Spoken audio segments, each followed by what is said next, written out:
Biar sore hari ini Kau bicara dalam hidup setiap kami. Taruh kebenaran-Mu di dasar hati kami yang paling dalam. Sungguh Tuhan Kau ubah dan berkati kami sesuai dengan kasih sayang-Mu yang ajaib, yang begitu limpah dalam hidup anak-anak-Mu ini. Roh Kudus, biarkan hikmat, wahyu, dan pengertian daripada-Mu menguasai pikiran dan hati kami. Tidak ada satupun yang tidak diubah dan tidak diberkati. Semua terima yang terbaik dari Tuhan. Di dalam nama Tuhan Yesus, semua kita berkata, amin. Silakan duduk dalam hadirat Tuhan. Kalau Anda melihat akan alfabet Ibrani, kalau kita ABCD, kalau mereka juga punya alef, bet, gimel, maka pada alfabet yang urutan ke-12 adalah kata lamet. Nah, orang mengatakan lamet itu adalah huruf yang paling agung dan yang paling majestik. Huruf yang paling mulia, paling agung, paling luar biasa. Sehingga orang mengatakan sebetulnya bulan ke-12 itu merupakan bulan daripada puncak segala sesuatu yang ajaib.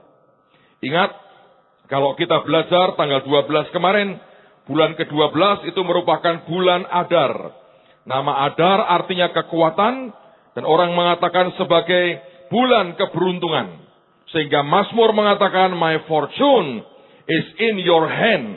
Keberuntunganku itu ada di dalam tanganmu. Dan tangan ini dari kata yod, tangan yang aktif, yang dinamis, yang kerja, yang menggenggam dan berbuat sesuatu. Tangan yang penuh.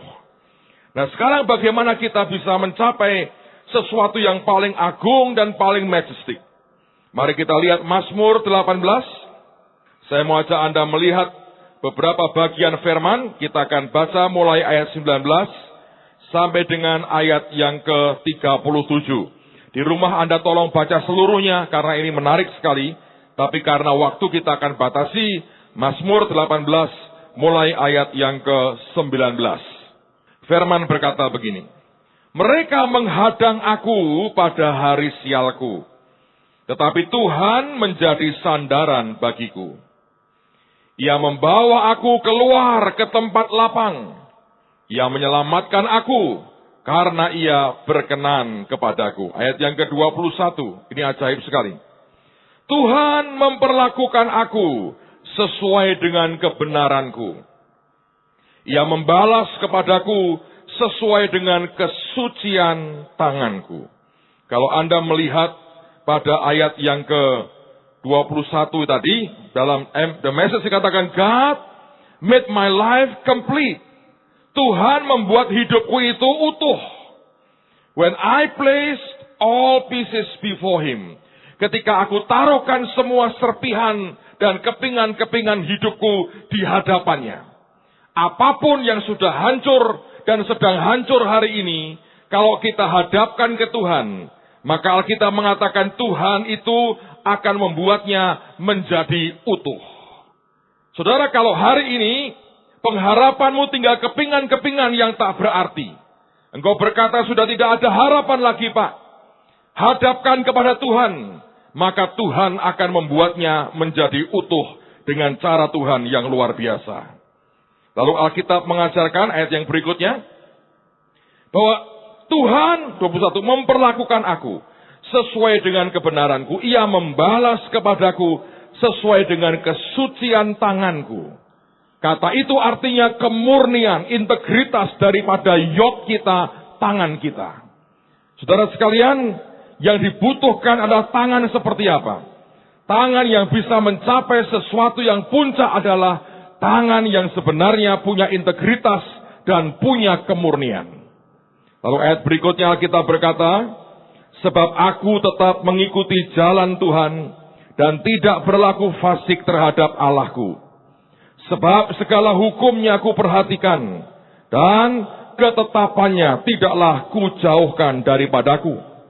Aku berlaku tidak bercela di hadapannya dan menjaga diri terhadap kesalahan. Karena itu Tuhan membalas kepadaku sesuai dengan kebenaranku, sesuai dengan kesucian tanganku di depan matanya. Pada ayat yang ke-25 dikatakan, God rewrote the text of my life. Tuhan itu menulis ulang teks, tulisan di dalam hidupku. Kelak aku seperti apa ditulis ulang oleh Tuhan. Destiny kita ditulis ulang oleh Tuhan. Dan Alkitab mengatakan, when I open the book of my heart to his eyes. Kapan itu? Ketika aku membuka akan kitab kehidupanku di hadapan matanya. Orang yang punya integritas adalah orang yang berkata, Tuhan, inilah keberadaanku. Kalau kita bisa apa adanya, dengan integritas hati dan tangan hidup kita seperti itu, maka yang ajaib, Tuhan akan menulis ulang akan apapun untuk hari depan kita. Saudara, karena itulah sebetulnya Tuhan berkata, kita harus seperti anak-anak kecil untuk kita bisa mendapatkan kerajaan surga. Kenapa seperti itu? Tuhan suka dengan kepolosan. Tuhan suka dengan integritas. Tuhan suka dengan sesuatu yang apa adanya. Tuhan tidak suka hati yang berbelat-belit. Tuhan suka hati yang murni, hati yang rendah hati. Hati yang sungguh-sungguh mau dididik oleh Tuhan. Teruskan dulu saudara. Ayat berikutnya. Terhadap orang yang setia, engkau berlaku setia. Terhadap orang yang tidak bercela, engkau berlaku tidak bercela. Terhadap orang yang suci, engkau berlaku suci. Tetapi terhadap orang yang bengkok, engkau berlaku belat-belit. Karena engkaulah yang menyelamatkan bangsa yang tertindas. Tetapi orang yang memandang dengan congkak, kau rendahkan.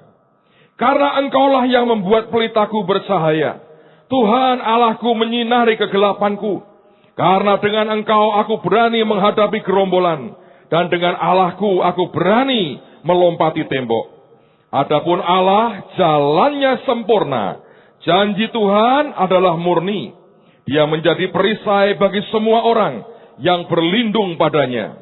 Sebab siapakah Allah selain dari Tuhan? Dan siapakah gunung batu kecuali Allah kita? Allah dialah yang mengikat pinggangku dengan keperkasaan dan membuat jalanku rata. Yang membuat kakiku seperti kaki rusa dan membuat aku berdiri di bukit. 35. Yang mengajar tanganku berperang. Kata Yok muncul lagi di sini. Tadi ada tangan yang suci, tangan yang murni, tangan yang punya integritas, dan tangan yang murni itulah rupanya yang tangan yang bisa diajar untuk berperang. Karena Alkitab mengatakan, yang mengajar tanganku, yotku untuk berperang. Sehingga, ini ajaib sekali, lenganku dapat melenturkan busur tembaga. Anda tahu tidak mungkin dengan kekuatan manusia tembaga bisa dilenturkan. Tapi kalau tangan itu dilatih Tuhan, dan hanya tangan yang punya integritas dan murni, Anda bisa punya kekuatan untuk bisa melenturkan busur tembaga. Ayat yang ke-36. Kau berikan kepadaku perisai keselamatanmu. Tangan kananmu menyokong aku. Dan kita mengatakan kemurahanmu. Sebetulnya terjemahannya adalah kelembutan dan kerendahan hatimu membuat aku besar. Yang membuat kita besar adalah kelembutan hati dan kerendahan hati. Kalau itu dimiliki Tuhan dan sampai ke hidup kita, maka itu akan membuat kita jadi besar. Karena kita mengatakan, kau berikan tempat lapang untuk langkahku, dan mata kakiku tidak goyah. Ajaib sekali. Saudara sekalian, izinkan saya menjelaskan ini, supaya kita bisa menangkap apa yang Tuhan mau. Dibutuhkan sebetulnya dua hal dalam kehidupan kita. Yang pertama, tangan kita ini harus tangan yang murni, bukan tangan yang curang. Tangan kita ini harus punya integritas. Apa artinya integritas? Integritas itu luar dan dalamnya sama. Tidak ada yang belat-belit di dalam hati kita. Enggak ada. Yang ada cuma integritas, kemurnian. Kita ngerjakan semua dengan hati yang jujur. Tidak ada maksud untuk menghancurkan atau memanipulasi orang atau apapun. Itu tangan seperti itu. Berani terbuka apa adanya. Berani berkata aku salah. Dan kemudian kita melanjutkan lebih jauh lagi. Nah, rupanya tangan seperti itulah tangan yang bisa dilatih. Kalau tangan kita ini tangan yang tidak jujur, tangan yang tidak murni, susah buat Tuhan untuk melatih tangan kita. Makanya di Mazmur ini, 2 kali Daud mengatakan, Tuhan membalas kepadaku sesuai dengan kesucian, kemurnian, ketulusan, integritas daripada tanganku. Ada sebuah cerita menarik, saudara. Ada seorang raja yang punya wilayah yang sangat hebat. Dia punya kerajaan yang luar biasa. Dan orang menghormati akan raja ini. Dan raja ini punya beberapa orang anak. Dan kelihatannya mereka semua juga oke. Dari sekian banyak anak itu raja memilih 3 orang yang paling hebat. Dari semua anak-anaknya. Lalu kemudian raja menimbang. Siapa di antara ketiga anakku ini yang layak aku angkat sebagai putra mahkota? Dia mengatakan semuanya punya kelebihan, semuanya cakep dan ganteng, semuanya ajaib sekali, dididik dengan bagus. Tapi raja bimbang. Dia bertanya dalam hatinya, siapa di antara ketiga anakku ini yang kelak satu hari akan aku angkat jadi putra mahkota dan memiliki akan kedudukan tahta yang hebat dan memiliki kekuasaan yang besar. Dan raja berkata, aku harus menguji mereka. Suatu hari raja mengundang 3 orang pangerannya. Dan dia berkata, di depanku ada 3 kotak berisi peti uang emas. Masing-masing kalian aku beri 1 orang 1 kotak emas. Dan raja mengatakan, aku memberi kalian tugas. Kamu A pergi ke daerah ini, B ke daerah itu, C ke daerah sini. Dan dia berkata, kamu harus mengolah tanah di daerah itu. Sehingga menghasilkan akan hasil pangan yang ajaib. Dan aku mau sekian bulan dari sekarang, kalian akan kupanggil lagi. Dan aku akan minta penjelasan hasil kalian seperti apa. Pada waktu mereka mendengar itu, mereka berkata, ya siap raja, kami akan melakukan. Waktu mereka keluar dari istana, semua mereka ketemu dengan anak buah mereka. Dan mereka para penasihat ini bertanya, raja ngomong apa? Mereka berkata, ini yang ditugaskan raja. Kami harus tanami tanaman pangan untuk menghasilkan bahan makanan di daerah ini, daerah ini, daerah ini. Semua penasihatnya berkata, tidak mungkin. Engkau mengerti musim sedang tidak baik. Siapapun akan gagal untuk bercocok tanam dan gagal panen. Ini bukan perintah. Ini jebakan, ini tidak mungkin. Dari mana raja punya ide seperti itu? Lihatlah, tidak ada daerah yang bisa panen. Tidak ada air, tidak ada kekacauan di mana-mana. Bagaimana mungkin kalian diberi tugas seperti itu? Tapi 3 orang ini mengatakan, kami terlanjur mengiyakan dengan perintah raja.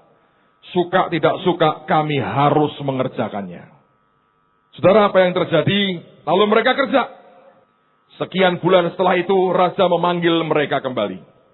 Dan 3 pangeran ini menghadap raja. 3-tiganya dengan muka yang lusuh dan kucel. Tidak ada muka berseri-seri. Tidak ada semangat. Raja melihat ketika anaknya, dia senyum. Lalu kemudian dia panggil yang pertama. Maju ke depan. Bagaimana hasil pertanianmu? Bagaimana hasil tanamanmu? Seperti apa hasilnya? Dengan sedih dia berkata, maaf raja, aku gagal total. Kenapa kau gagal? Dia berkata, cuaca tidak baik. Air tidak cukup. Terlalu panas. Kondisi iklim tidak baik. Tidak ada orang berhasil. Semua adik-adikku 2 juga gagal semua.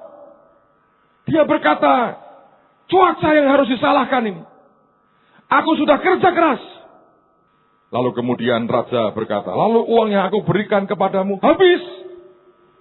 Mana daftar pembukuannya? Catatan keuangannya. Dibaca. Isinya banyak makan bersama. Makan bersama, makan bersama. Kenapa makan bersama? Ya kan lapar semua. Kerjanya apa hasilnya? Nggak ada. Jadi ngapain? Makan bersama. Rajanya geleng-geleng. Ya sudah. Jadi yang salah siapa nih? Iklim. Yang kuhukum siapa? Alam. Nah susah. Ya sudah. Anak kedua maju ke depan. Anak kedua maju, ditanya sama raja yang sama. Bagaimana dengan hasilmu? Anak kedua nyembah berkata, maaf raja, aku juga gagal. Kenapa kau gagal? Iklim juga. Ada. Tapi daerahku penduduknya malas. Tidak mau kerja. Kalau aku perintah, membantah. Sampai aku pukuli, aku gebukin, aku siksa mereka. Malah kabur. Itu rakyat yang salah. Pekerja yang salah. Mana coba keterangan pengeluaran dan pemasukanmu? Nggak ada pemasukan. Pengeluaran semua. Buat beli apa ini? Cambuk, segala macam. Ini buat mukuli rakyat. Jarang makan bersama, tapi mukuli rakyat bersama-sama. Siapa yang harus kuhukum kalau gitu, nak? Rakyat daerah itu.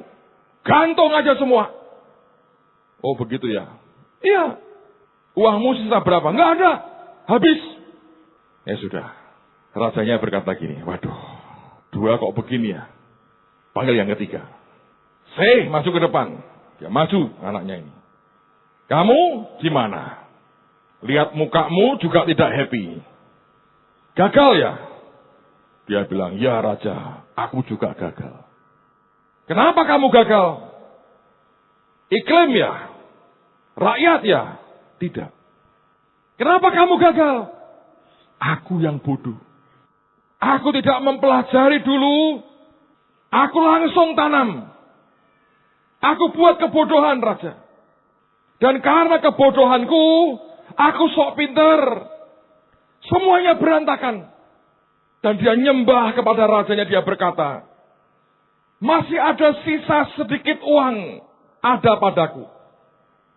Kalau boleh, perkenankan aku mencoba sekali lagi dengan modal yang tinggal sedikit ini. Aku akan belajar, aku akan lebih baik. Dan aku akan kembalikan uang raja nanti. Berikut dengan panen di daerahku. Raja berkata, apa kamu yakin yang kedua lebih baik? Iya. Kenapa? Aku minta tolong Pak Sugi sama Ibu EKD. Nanti akan berhasil katanya. Raja bilang, ya bagus itu. Katanya memang hebat. Saudara, setelah acara itu selesai, menurut saudara, siapa yang akan dipilih jadi putra mahkota? Semua orang tahu. Yang mana? Yang ketiga. Kenapa? Sebab yang lain ketika dia gagal, dia menyalahkan orang lain. Orang yang hanya bisa menyalahkan orang lain, itu artinya dia merasa dirinya sudah oke. Maka akan sukar dia mendapatkan kepercayaan yang lebih besar. Karena sudah oke-nya dia itu sama dengan gagal. Sedangkan anak ketiga, dia sadar, aku ini bodoh. Memang betul ada banyak faktor orang hidup itu tantangannya banyak. Tapi apakah kita ini punya hati yang punya integritas? Yang jujur, yang murni, yang berani bicara ke Tuhan apa adanya. Apakah kita punya itu? Itu sebuah pertanyaan tersendiri. Dan sering kali itu tidak punya. Sehingga akibatnya Anda lihat, dalam cerita tadi yang pertama dan kedua, tidak mungkin dididik. Sebab mereka sudah merasa hebat. Tapi yang ketiga, sadar aku ini kurang.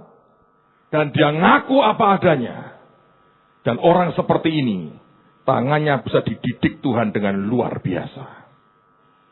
Lalu Anda bertanya, Pak, sebetulnya apa hebatnya kalau tangan terdidik? Mazmur mengatakan dia bisa melenturkan busur tembaga. Apa itu artinya? Coba lihat di 2 Raja-Raja. Pasal yang ke-9. 2 Raja-Raja 9. Lihat pada ayat yang ke-24. 2 Raja-Raja 9 ayat yang ke-24.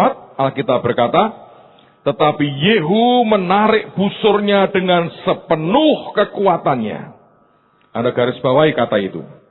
Lalu memanah Yoram di antara kedua bahunya hingga anak panah itu menembus jantungnya, maka rebahlah ia di dalam keretanya. Alkitab menggunakan kata Yehu menarik busurnya dengan sepenuh kekuatannya. Terjemahan hurufiahnya menarik, dikatakan filled his hand in the bow. Dia memenuhi tangannya di dalam busur itu. Dan itu sebetulnya sebuah ungkapan untuk menyatakan yang namanya transfer of power. Jadi dengan sekuat tenaga, artinya power yang di tangannya itu dia alirkan ke busurnya. Dan itu yang Alkitab berkata, tangan yang terlatih bisa membuat melenturkan akan busur tembaga. Kalau saudara ingin ada power di tanganmu, minta Tuhan latih tangan kita. Sebab kalau tangan kita tidak dilatih untuk berperang, sebenarnya tangan ini akan terus kosong dan tidak akan penuh. Tapi tangan yang terlatih adalah tangan yang akan dipenuhi Tuhan dengan keahlian dan segala macam yang ajaib. Dan itulah merupakan bagian kita. Sekali lagi, milikilah tangan yang murni, yang tulus, yang suci. Tapi Tuhan mau berkata, bukan hanya itu nak, engkau harus sedia dilatih. Dilatih kerja, dilatih perang, menghadapi yang tidak enak, menghadapi tempaan. Kalau kita mengatakan, Tuhan aku bosan dengan semuanya, Anda selesai. Tapi orang yang terus mau dididik Tuhan, akan jadi orang yang luar biasa. Ingat Alkitab berkata, kelembutan dan kerendahan hati Tuhan, yang sebenarnya membuat kita jadi besar. Coba lihat sebuah kisah menarik. Masih di 2 Raja-Raja. Lihat pada pasal yang ke-6. Saya akan baca mulai ayat yang pertama sampai dengan ayat yang ke-7. 2 Raja-Raja pasal yang ke-6, ayat yang pertama sampai dengan ayat yang ke-7.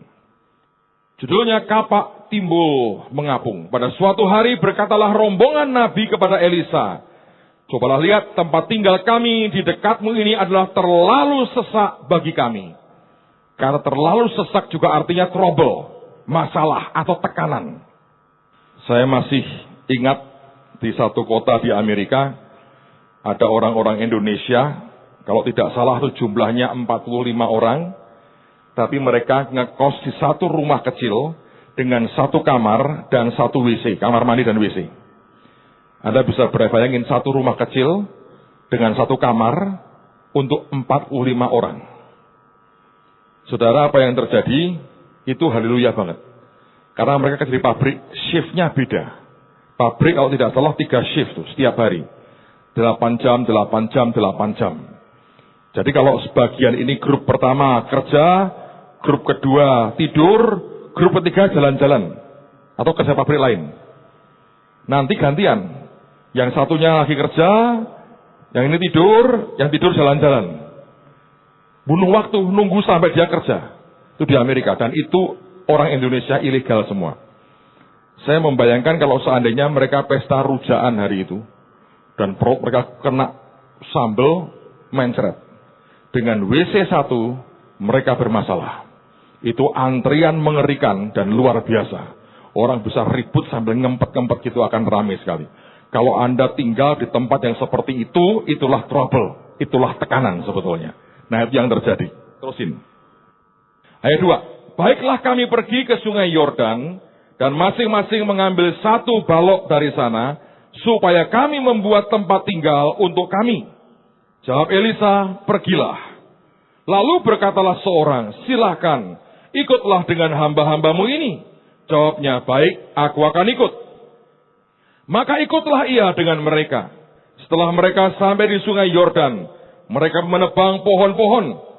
Ayat 5. Dan terjadilah, ketika seorang sedang menumbangkan sebatang pohon, jatuhlah mata kapaknya ke dalam air.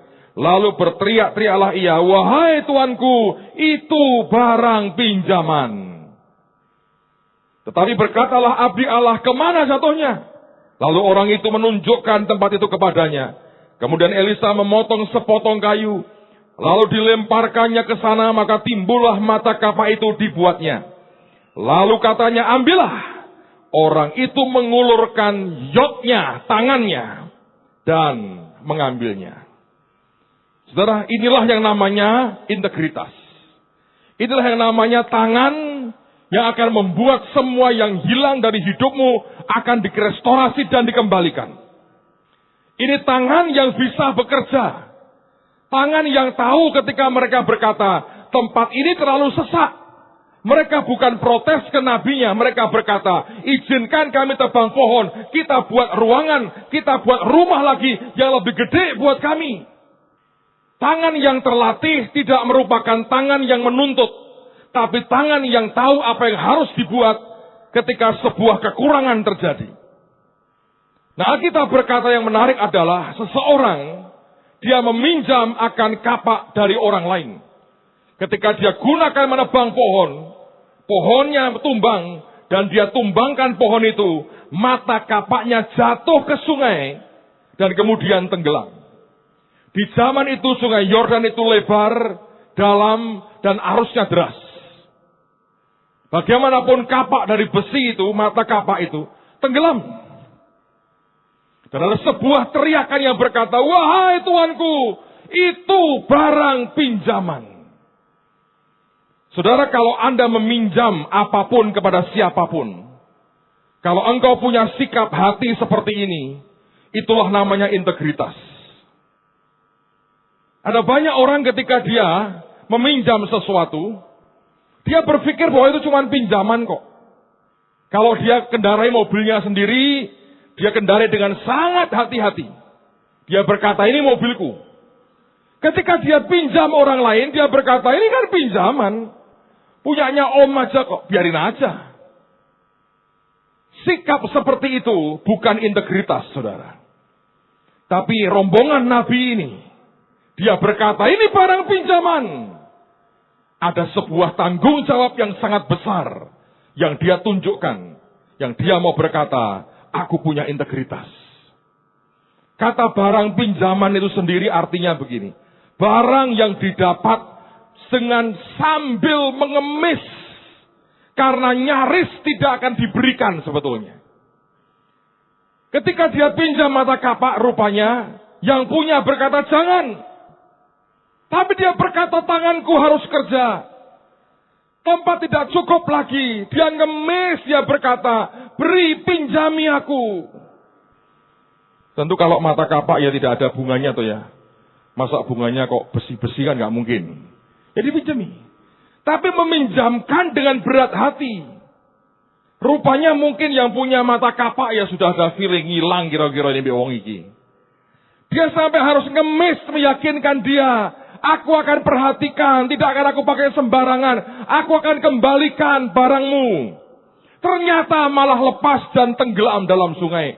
Dia jerit kepada nabinya, ini barang pinjaman.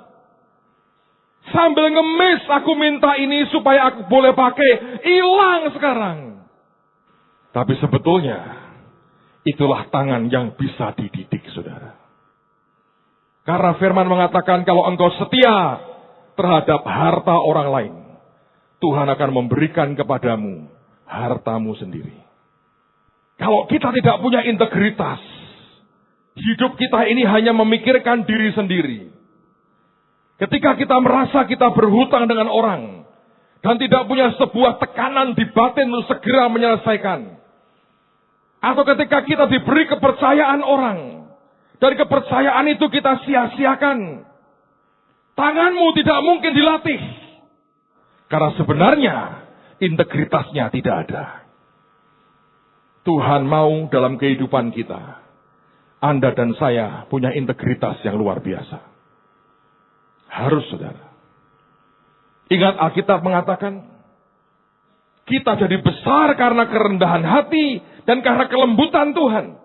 Apa itu sebetulnya? Integritas. Pak, bagaimana kok kerendahan hati Tuhan membuat diri besar? Sederhana. Saya beri contoh misalnya. Anda punya warung kecil di pojokan pasar. Ya, yang beli yang makan orang-orang di pasar itu. Anda bagian dari sekian banyak warung di pasar itu.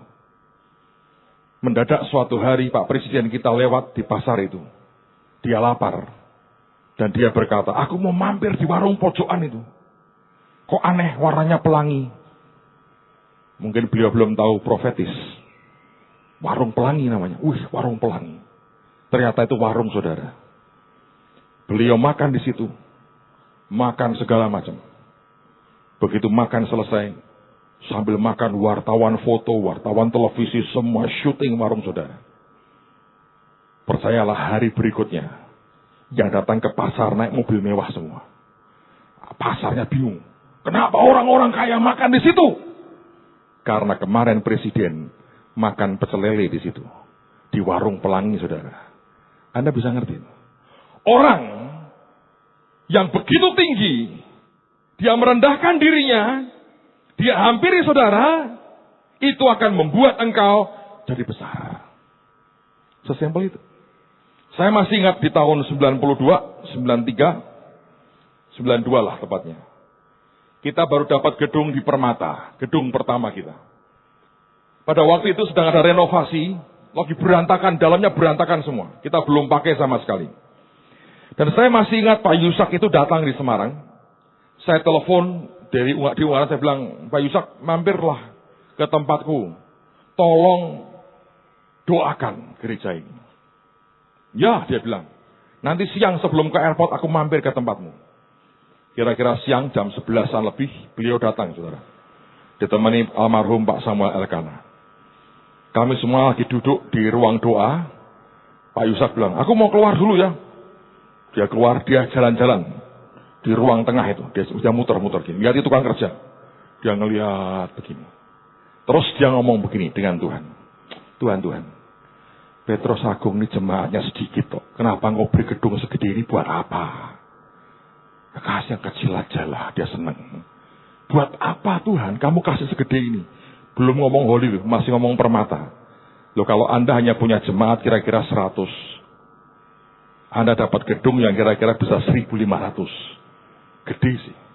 Cuma mata kita ini saudara ya, tertipu sekali. Anda sekarang lihat Holy kan tidak terlalu gede kan? Tidak terlalu gede.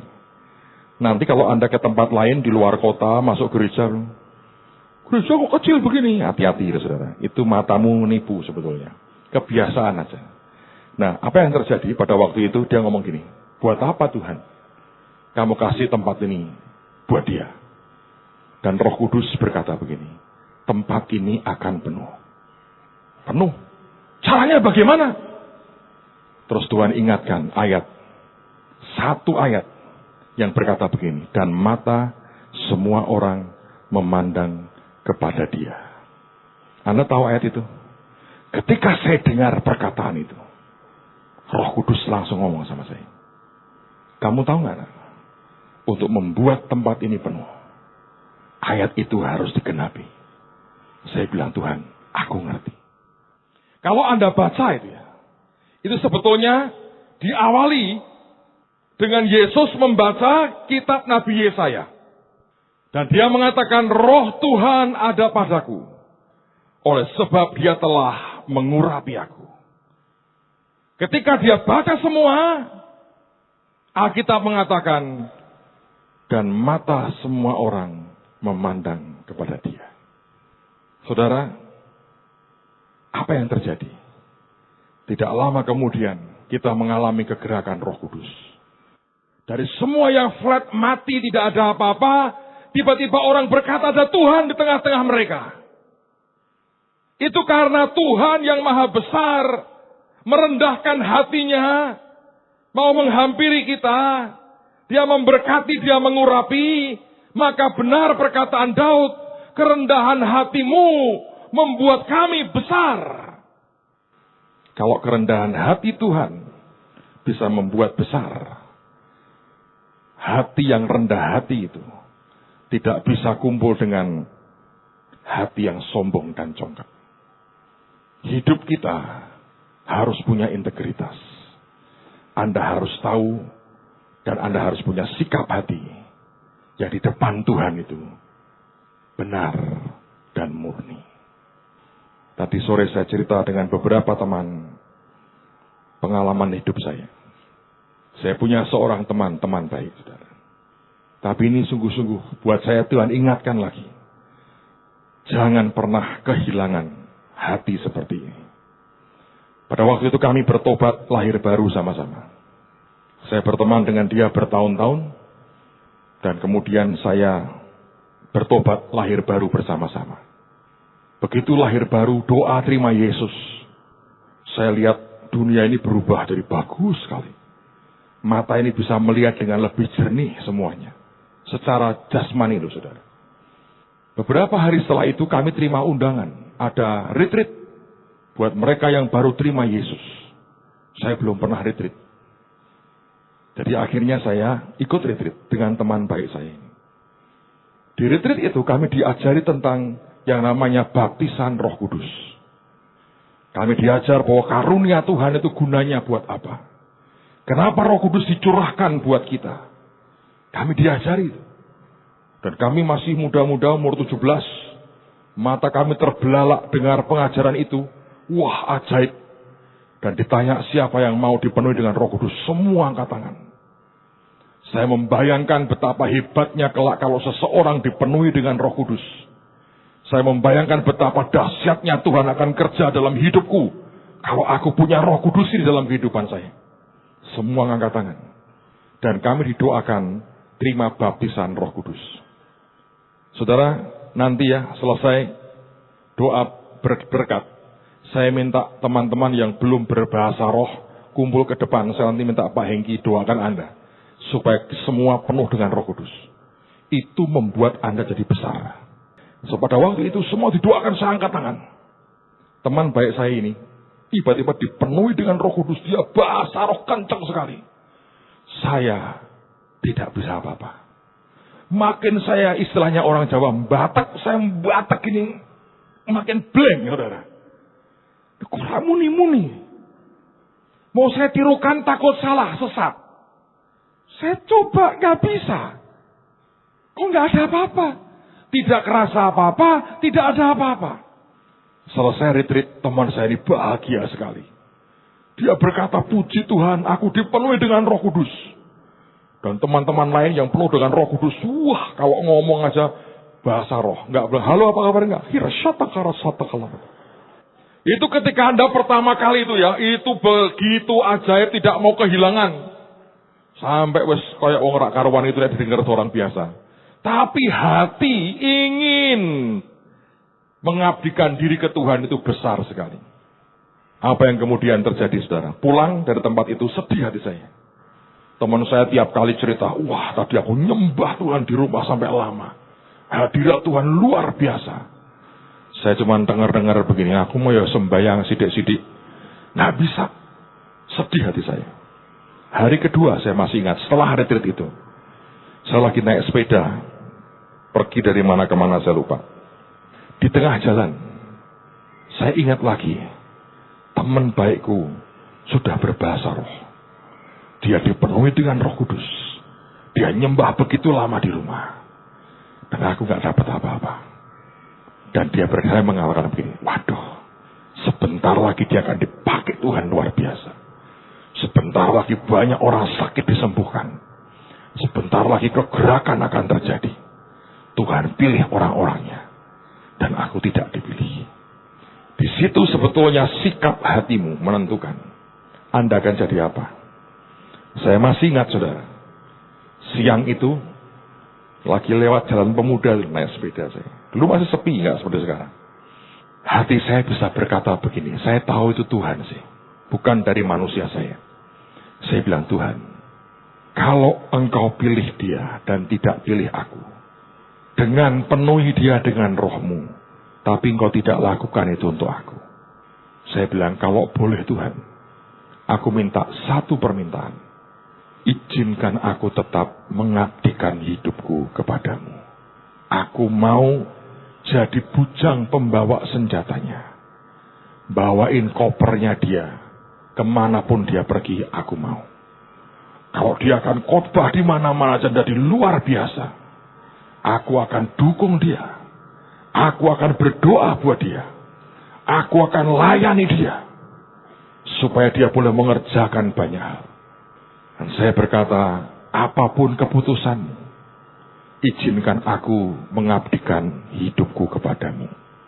Dan biarkan aku melayani temanku ini. Tuhan tidak bicara apa-apa. Zaman itu juga saya nggak terlalu dengar suara Tuhan. Tapi itu luapan hati saya. Saya mau beritahu saudara, ternyata itu membuat Tuhan suka. Firman berkata, kelembutan dan kerendahan hatimu membuat aku jadi besar. Kalau itu masuk di hidup kita, maka hati kita ini bukan hati yang keras, hati yang lembut. Kerendahan hatinya akan masuk di hidup kita. Dan tiba-tiba kita punya kerendahan hati Tuhan yang ajaib. Dan itu yang membuat Anda jadi besar. Saudara, apa yang terjadi? Tidak lama setelah itu, saya terima undangan lagi. Ada follow up dari KKR. Dan waktu itu, teman-teman panitia pinjam di GKMI Saidan. Saya datang lagi dengan teman saya ini. Dia semangat. Dia berkata, ini luar biasa ini. Kita akan nyembah dengan bahasa roh lagi. Kita akan diurapi lagi. Saya bilang, amin. Semangat juga saya.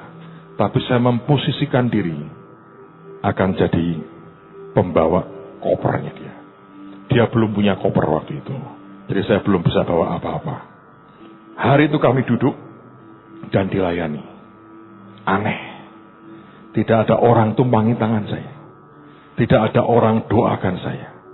Mereka hanya doa secara bersama-sama. Tiba-tiba itu roh Tuhan turun dengan kuat. Keluar dari dalam ini bahasa roh. Waktu itu keluar, air mata saya keluar. Saya sadar Tuhan beri saya rohnya. Dia baptis saya dengan Roh Kudus. Dan ketika saya berbahasa roh, tidak mau berhenti, saudara. Sampai kemudian ketua panitianya itu pakai mikrofon menghentikan. Saya masih ingat tuh Pak Billy Sindoro. Ya, amin saudara-saudara, amin. Cukup. Kaget saya, ternyata yang demi mil cuma saya tok. Semua ngenteni saya sambil ngeliat gini, maneh nih orang ini. Kelembutan dan kerendahan hati akan membuat kita jadi besar. Tangan yang punya integritas, tangan yang bisa dipercaya, adalah tangan yang bisa dididik. Dan itu akan membawa perubahan. Saya mau cerita satu lagi. Tidak dengan tujuan apa-apa. Tapi supaya saudara dan saya semua kita terus belajar. Kadang-kadang orang berkata, oh enak ya jadi pemimpin dan sebagainya.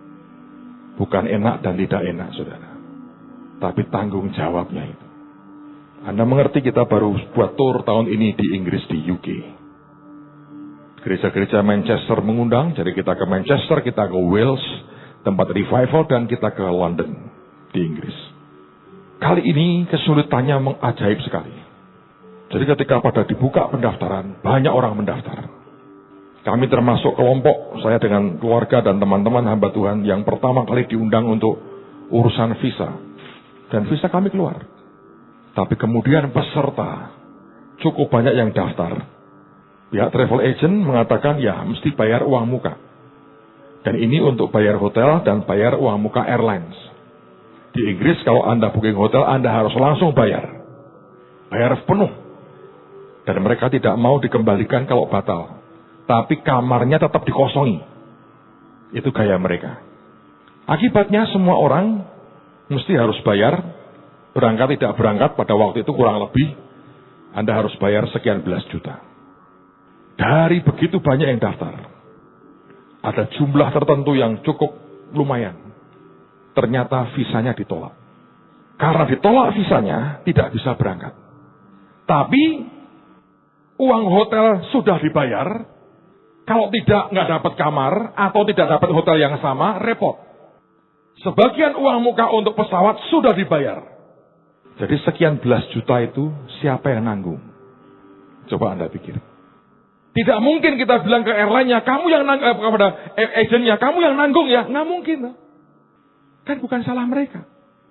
Tapi kita ngomong kepada peserta, lu nanggung ya. Karena visamu ditolak. Salah mereka apa? Mereka memang mau ikut kok. Tapi keadaan seperti ini.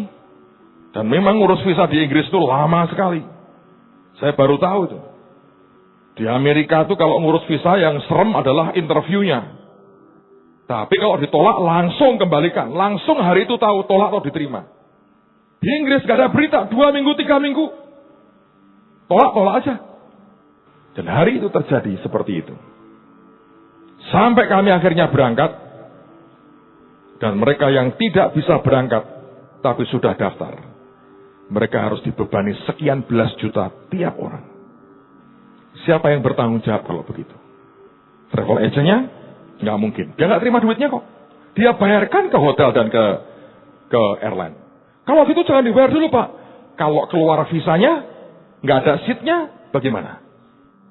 Kalau keluar visanya, hotelnya harus pisah jauh, bagaimana? Nggak mungkin. Ini teknis. Tidak pernah tahu juga keluarnya kapan visanya. Ada yang 4 hari, ada yang 3 minggu. Harus ada orang yang bertanggung jawab. Terus terang satu hari Bu Iin datangin saya. Ini agak berbahaya wanita ini. Kalau memberikan ide-ide ini berbahaya. Dia ngomong begini, aku punya ide. Bagaimana kalau sekian jutanya itu, tiap peserta yang batal ikut, yang harus nanggung sekian jutanya, kira-kira mungkin 60-70%-nya, kamu yang bayar. Bukan kita loh, kamu yang bayar. Anda kepengen ide yang brilian, ini ide yang brilian. Kamu yang bayar. Kali berapa? Detik dia ngomong begitu. Kalau Anda mikir konsep pasti saudara. Error, hang. Detik dia ngomong begitu, hati saya ngomong ke Tuhan. Tuhan, ini ide apa? Dan tiba-tiba saya bisa merasa. Dia memandangi saya. Dia hanya senyum. Tidak bicara apa-apa. Dan situ saya tahu. Saya bilang, oke, aku yang bayar. Saya minta Bu Ribkah telponi beberapa orang. Beberapa orang mengatakan, oh nggak usah. Aku tahu ini bukan salah siapa-siapa. Ini keadaan. Dan aku ada uang. Nggak apa-apa itu. Aku nggak apa-apa. Sebagian ada yang berkata dari luar kota berkata, wah itu uang terakhirku itu. Terima kasih ya. Dikembalikan, dibayar sebagian. Saya bayar. Tanya Bu Ribkah nggak percaya. Saya bilang Tuhan, tanggung jawabku. Aku yang ngumumkan. Mereka ikut karena dengar pengumuman saya. Kenapa Pak tidak hati hamba Tuhan yang lain? Ya yang ngumumkan saya. Dan semua orang mengatakan kita ke Inggris. Ini adalah merupakan peperangan raja-raja. Begitu ada apa-apa, ya akulah yang bayar. Walaupun sebagian. Begitu saya kerjakan saudara. Saya lihat hati Tuhan bisa suka sekali. Dan saya mau berkata buat saudara. Apakah dengan itu membuat saya tambah miskin? Tidak. Kelembutan dan kerendahan hatimu membuat aku jadi besar. Kalau itu masuk di hidup kita, ajaib. Anda punya yacht, punya tangan yang dinamis, yang murni, yang suci, yang punya integritas, berani tanggung jawab. Dan tangan ini terdidik dan terlatih. Saudara akan lihat hasil yang ajaib. Amen, saudara. So, saya berdoa malam hari ini, biar semua kita jadi umat yang tiap kali kita bertindak sesuatu, membuat hatinya disukakan. Dan dengan itu nama Tuhan akan diagungkan lewat hidup kita. Yang percaya katakan amin.